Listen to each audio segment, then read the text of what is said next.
Hello दोस्त, नमस्ते, प्रणाम करते हैं। अपने यूट्यूब पे स्वागत करते हैं। हमारा चैनल के नाम है विद्या गोरखपुर।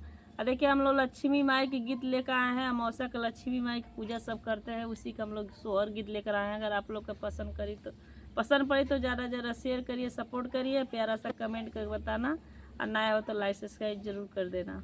मचिया जे बैठेली सासु त बहुअरिया रजकार हो। ए सासु हम दे तू हमके दिया नामा त लक्ष्मी पूजा करबन हो।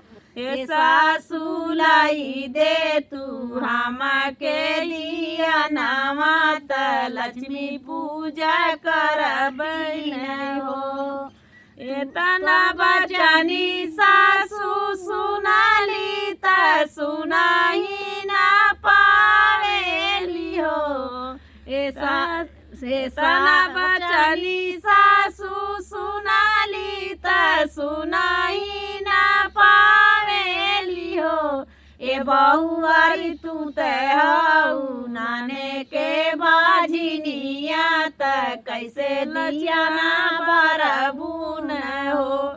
ए बहुआरी तू तू नाने के बाझिनिया त कैसे दिया ना बरबून हो। एतना बचनी बहुआरी सुनाली सुनाई ना पावेली हो। ए लाला ना जनावे मई मने सोची रोवेली आंसुआ बहावेली हो। ए लाला ना मनावे मई मने सोचेली आंसुआ बहावेली हो। ए लक्ष्मी बातिया के करना विचार सासु बिरया बोलेली हो। ए लक्ष्मी बातिया के करना विचार सासु बिरही बोलेली हो। एतना बचन लक्ष्मी सुनेली सुनाई ना पावेली हो। एतना बचनी लक्ष्मी सुनेली सुनाई ना पावेली हो।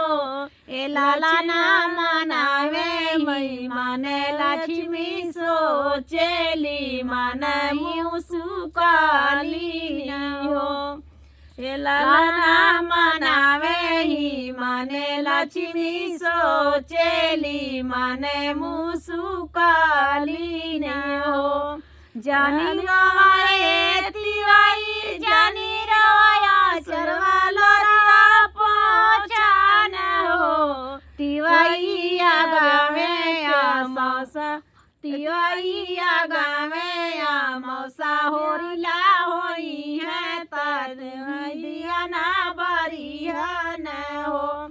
ए तिवाई आगावे मौसा होरिला होई है तर लक्ष्मी दिया बरिहन हो। देखिए, बहुत प्यारा सा छोटा सा है, बहुत प्यारा है सोहर गीत लक्ष्मी में। अमावस्या के लक्ष्मी माई के पूजा सब करते, उसी पर के सोहर गीत है।